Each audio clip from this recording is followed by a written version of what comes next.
Christmas time. It's a time for families, a time for children, a time for gift giving. It's the time of year for Santa Claus, and everyone knows how Santa Claus looks. He has a long hat with bells at the end, and he looks just like my Uncle Mike. He has pink cheeks with a big white beard. And he's got a big stomach. And he says, "Oh, oh, oh, Merry Christmas." It wasn't always so easy to describe Santa Claus. Legend has it that St. Nicholas was born in the 3rd century A.D. in Lycia, today a small part of Turkey. He came to be the Bishop of Myra, and some 200 years after his death, was recognized as a saint for the many miracles attributed to him.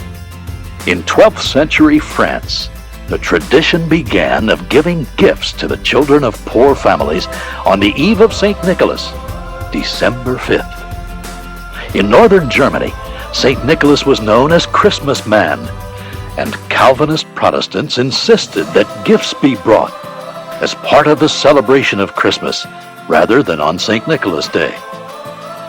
In the late 17th century colony of New York, the Dutch celebrated the annual visit of Santa Claus.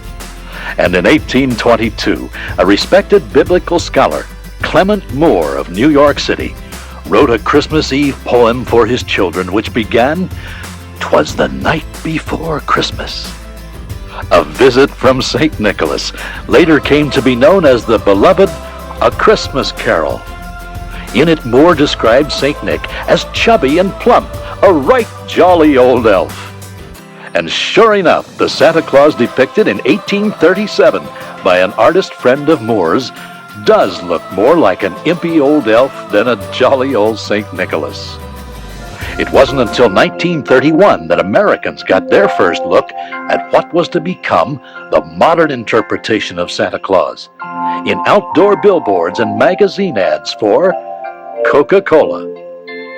This Coca-Cola Santa, an original oil on canvas created by the leading commercial illustrator Haddon Sundblom of Chicago, was commissioned by the Coca-Cola Company for a full-page ad in the Saturday Evening Post, a magazine which ran most of this special advertising over the years.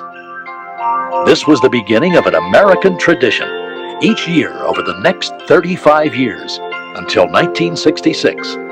Haddon Sundblom created a unique, personable, and cheerful Santa Claus in holiday advertising for Coca-Cola. Sundblom's model for Santa was a Chicago friend of his, a retired salesman named Lou Prentice. The artist said Prentice embodied all the features and the spirit of Santa Claus. His face was perfect for the role of Santa. Gentle, kind of grandfatherly, with wrinkles that seemed to be happy wrinkles, which were so evident whenever he smiled or laughed. After Lou Prentice died, Sundblom was looking for a model to replace him when a friend suggested over lunch one day that he take a look in his own mirror. He did, and said, "As I took a closer look at my mug, I realized a cartoon-like resemblance to Lou."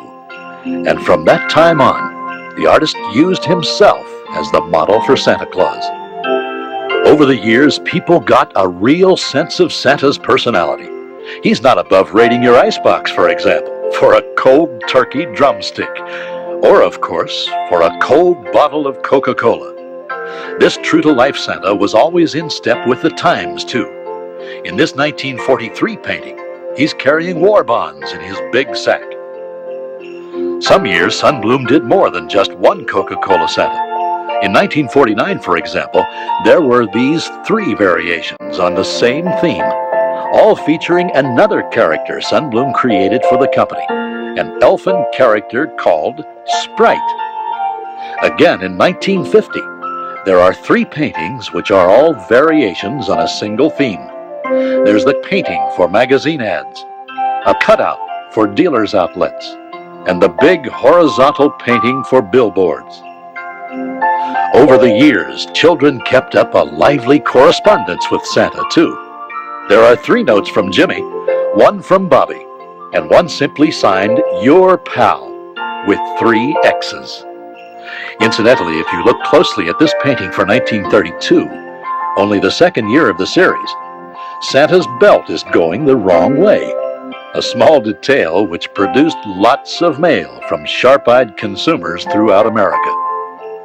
In all, Haddon Sundblom created 44 paintings of Santa Claus for the Coca-Cola Company. His last was for Christmas of 1966, 35 years after the tradition began. And over those years, the artist and the company produced a legacy which graphically defined St. Nicholas, the modern Santa Claus, for generations yet unborn. Today, everyone knows what Santa Claus looks like. He's big and round and jolly, in a red suit trimmed in fur.